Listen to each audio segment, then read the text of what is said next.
It's time for some voiceover Q&A. Hey, what's up? What's going on? Welcome to today's edition of Daily Voiceover Huddle. I am your host, Bill DeWeese, author of the book Get Paid Using Your Voice. It's my latest, my second. And link below in the description if you want to get more information on this, including a digital download, audiobook, that kind of stuff. But before we go any further, I got to say that today's the last day to pick up that awesome direct marketing class that Todd Barsness just taught on Tuesday night that everybody is raving about. That class, the recordings of that class are available through tonight. Then that link goes dead. So if you're thinking about direct marketing, which, my goodness, I hope you are, or if you're doing it and you need help doing it, you need you want to know the system, you want to know the template, you want to see somebody actually doing it. That's what these are. It's available through tonight only. So make sure you get you some. There's a link below in the description for that.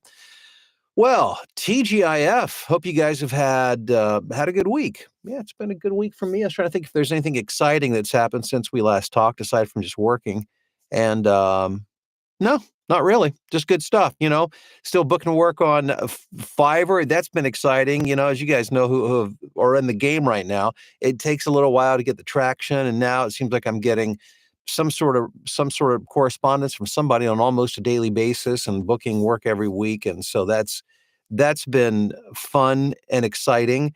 And of course, picking up the direct marketing, of course, and I've mentioned before, I hired Todd Barsness' company, VO Marketing Pro, to do the bulk of my voiceover direct marketing, but I've been on a daily basis doing that myself as well. So that's exciting. So, just working and living the dream, doing good stuff. Let's see who we've got on this morning. Congrats to Mr. Rob Ryder in the Cincinnati area, Loveland to be specific, where it is a lovely day. He reports the booth is already busy. Thanks for helping me build a successful business, Bill. No questions, just thanks. Rob, thank you. Rob, of course, is a member of our VoiceOver Blueprint community. When you guys think, I need to be in a training program, think VoiceOver Blueprint. You need look no further. And there's a link below in the description where you can get all the information. It's a complete on-demand curriculum. It's live daily sessions, not just from me, but from experts, marketing, performance, audio tech, Fiverr. There's always something going on in our private Facebook community where you can actually watch as I work too, because I live stream into that group. So lots of good stuff going on there. We've got Rebecca in Michigan, and Rebecca makes a further comment. The sun is out, and my new boss gave me the day off today to run errands and work outside. I love my new boss. Now, Rebecca is also in the VoiceOver Blueprint program. Any guesses as to who Rebecca's new boss is? It's her, because Rebecca is one of the latest of the VoiceOver Blueprint family to become a full-time voiceover talent. There is nothing better than being your own boss and giving yourself off the day if that's what you so choose to do. Rebecca, good for you. Yeah, good stuff. Emma in Huntington Beach, Rick in Des Moines.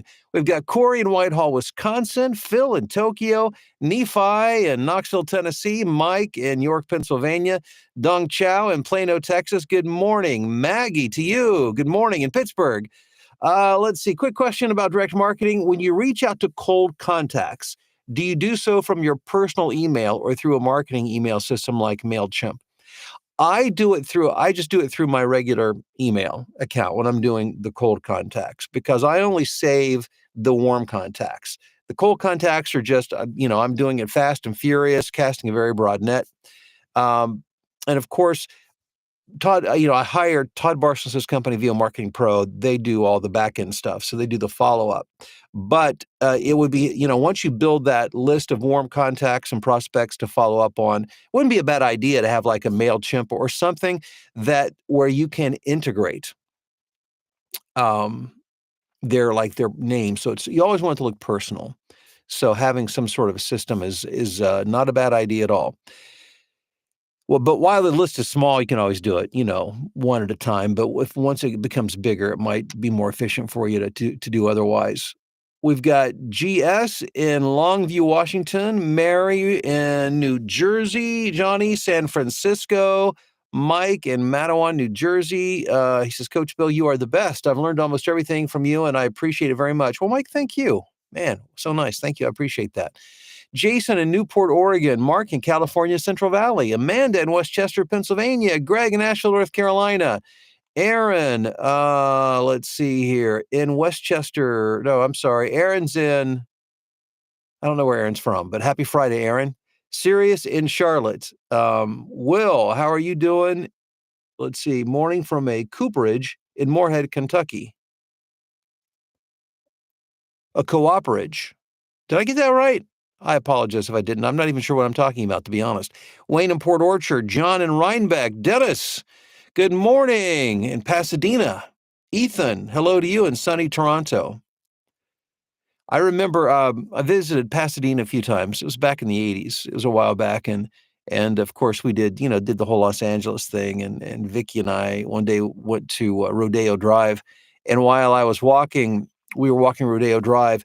Who should I see but one of Charlie's Angels, Kate Smith? Walked past her not once, but twice. Of course, a 70s icon. That was a good day. Ethan, good morning to you from sunny Toronto. Gene in Dallas-Fort Worth. Mark, how are you doing? And Wilmington, North Carolina. I have a client overseas who hasn't paid my invoice in over 100 days. What are my options for collecting? Mark, what you do. And by the way, I've never sent somebody to collections. I've never needed to. My collection rate is 99.7. So it's rare that I don't get my money. I mean, it's negligible. And the way I do that is persistence. Pleasantly, but persistently, every month I reinvoice. Every month I reinvoice. My records show that you haven't paid invoice number or you haven't paid for this job. Would you please check your records and let me know what they show? And you keep doing it and you keep doing it. And there have been some clients it's taken well over a year, not the majority, but occasionally well over a year. But they eventually just give up and they want to get rid of me, so they pay me. So just pleasantly, but persistently, every month. Bill, invoice, invoice until you wear them down or they go out of business. John, a mile high salute to you from Denver, Colorado. John, right back at you. Morning, Mike. Luis in Oxnard, California. You are a great inspiration. Well, thank you, Luis. Very kind of you. Thank you. Jason in Kearney, Nebraska. Angela, good morning to you in Harmony, North Carolina. Hello, sunshine. Yes, Denise. Happy Friday from Long Island. Todd's course was the bomb. Okay, here we go. Denise says, I emailed 15 companies and 2 hours later, one person replied with a thank you and will save my info for a future opportunity. So 15 emails sent. And how long does that take? Not very long. And you've got a warm prospect that you can now communicate with and cultivate into a paying client. Wow, Denise, fantabulous. Thanks for the report. Love it. Mike has a question. Last year, I was a victim of identity theft. I want to select my VO name. What advice do you have in the area of security scams and name branding regarding identity theft in this business? I mean, I've always used my own name. I've done this, 18 years-ish, and I've never had an issue with identity theft in voiceover. So, again, I'm not, you need to talk to somebody who's actually experienced it. Over 10,000 paid jobs, and I don't know, Lord knows how many communications and emails. So I would say the odds of that happening based on a pretty large data set are minuscule.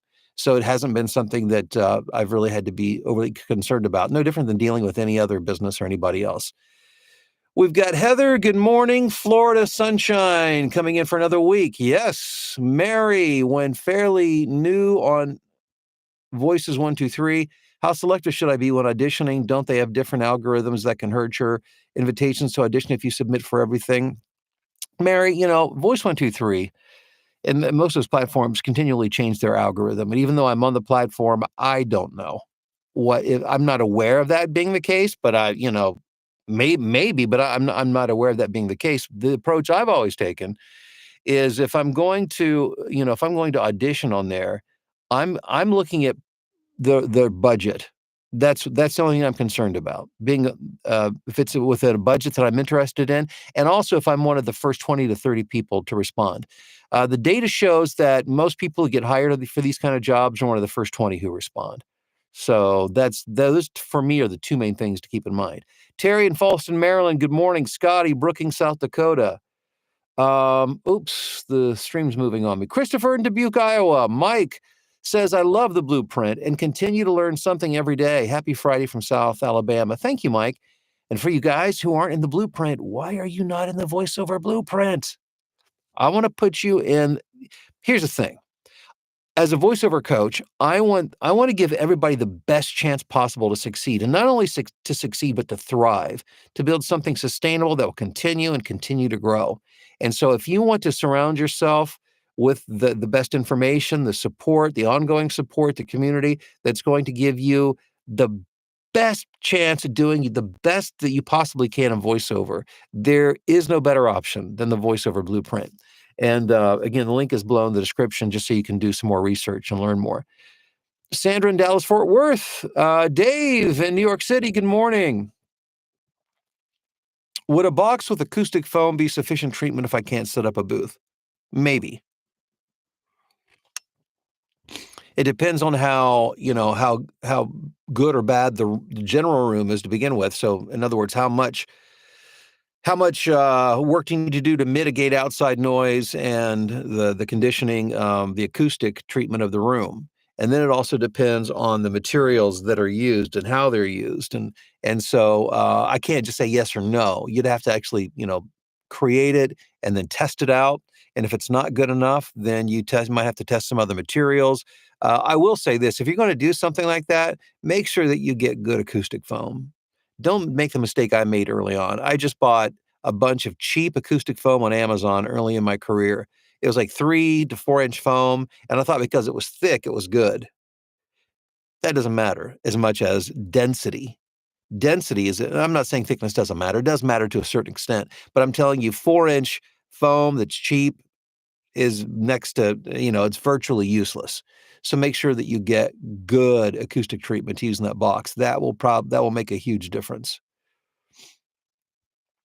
Let's see here. James says, good morning and happy Friday from Austin, Texas. Worked with another repeat client last night looking to make more via direct marketing. Good on you, James. Yes, indeed. Joy in sunny Southfield, Michigan. Good morning. Wally, learning every day in the voiceover blueprint curriculum. Thank you, Bill, for steering us straight. Have a great weekend in Annapolis. Thank you, Wally. You have a great weekend as well. Let's see here. And by the way, for my blueprinters, don't forget, let's see, we do Friday. We have, like I said, there's sessions every day, but I do a session on the first and third Friday. This is the fourth Friday of the month, isn't it? Okay. So no, there's not one this week. There's one next Friday. I was going to remind you to be there, but don't, because today would be the fourth Friday of the month. We do it on the first and the third Fridays. Just disregard what I just said. Let's see. Amanda says, I have pro demos, which I had produced almost 2 years ago. How would I go about getting them evaluated? And at what point do I need to have them redone? Well, that's a big question there. Amanda, you might, I would have somebody experienced, somebody who's successful in voiceover, take a listen, because you want to make sure 2 things. Number 1, you want to make sure that the performance, that you're showing a broad range of your personality. That's key. Number 2, you want to make sure the production value is super high. It needs to sound like it was pulled right off of network television. So somebody who's been around the block a number of times, that would be absolutely critical for getting feedback. And when you get them redone when they're not working for you anymore, that's, I don't believe in saying every, 2 years, every 5 years. Heck, I've got material I've used after like 9 or 10 years because it's still produced. So yeah, a demo can sound dated, and that could be an issue. So there, might be things that just sound obvious. For instance, if you're doing something, for a 2013 Ford, by the way, when I'm producing a demo for a client, I never use dates, because you want that thing to live on as long as it possibly can. But if it's producing for you, if people are still requesting and saying, oh, I like how you did that, read it like that, that it's still fresh and it's still working. I don't care how old it is. Jay says, North Central Massachusetts. Nice seeing so many participants. Can't always watch live given work schedule. Jay, good to see you. It's been a while. Yeah, welcome back. Good deal. We've got Birmingham, Alabama in the house. Also, let's see here. Still hitting that fear wall. Yeah. Well, the only way you get through the fear wall is breaking through it. In other words, the fear wall is not thick. The fear wall is scary. It looks intimidating. People generally don't bounce off of a fear wall. They just stop before they actually hit it, because what they find is that once they hit it, it's not so easy. I mean, it's not so difficult to break through. It's usually it's a thin veneer, but it looks terrifying. But the only way to get to the other side is by just walking through it. So that's what you got to do. That's your homework assignment. Marla in Texas.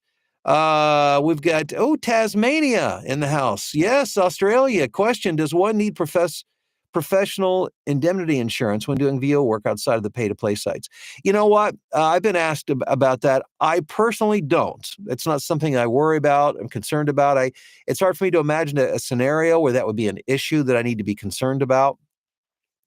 So I don't carry it. I'm not advising you to not carry it. I'm just saying I don't. So for what it's worth, you can mix that into your decision making.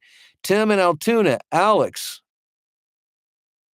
does your book discuss realistic dollar amounts to charge? That's a good question, Alex. I don't think I talk about negotiating rates. I don't share or like a rate sheet, but let's make this simple. Let me tell you how I did this. When I first got started, I just researched. I looked around. I looked to see what the union rates are. I looked to see what a lot of talent just post their rates on their websites. And if you are on the pay-to-play sites, it's easy to see what people are paying for jobs, the range. So I just put myself smack dab in the middle. That's where I started. And then as time went by, I tested the upper limit. And this is something I teach. I've got a module in the VoiceOver Playbook where I talk about this. But what I've done, basically in a nutshell, is I test those rates. Occasionally, I'll bump them up and let's see how people respond. If people continue to hire me at the higher rate, I live with that for a while. And then a year or so later, I'll bump it up a little bit more. And if I hit a place where that happens on occasion, where people just aren't, I'm quoting and people aren't responding, they're not buying, then I'll stick with the same rate for a while longer. So that's the down and dirty of it. It's not very complicated at all. Angela says, if Jason Bateman and Jeremy Renner had a baby, it's you.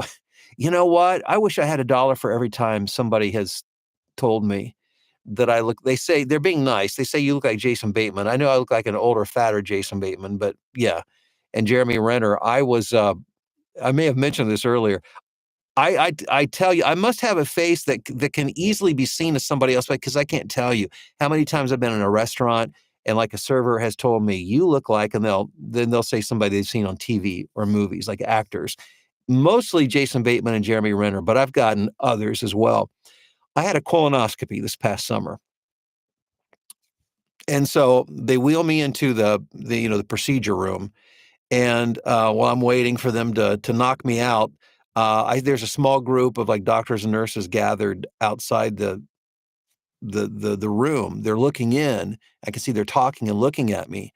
And one of the nurses said, "Oh yeah, these guys think you look like who's the actor in Honey, I Shrunk the Kids? Rick Moranis." Nobody's ever told me that one before, but I wore glasses going in, so that might have had something to do with that. But it's weird. It's a weird thing. Maybe if I got in shape and went out to Los Angeles, I could be like a double for somebody. I don't know. I don't think I want to switch careers at this point. Let's see. Angela, that's a compliment, by the way. Well, Angela, I took it as one. Thank you very much. You're very kind. Hey, Mark, Eaton, Ohio. Yeah. I'm very familiar with Eaton, Ohio. I was like a best man at a wedding once in Eaton, Ohio, many, many years ago. Rode PSA 1 or mic on table stand. I'm not sure exactly what you're asking, Mark. I think you're asking something about a Rode mic. Should it be on a table stand? You can use a boom. Like this mic's on a boom. I've also used microphones on table stands.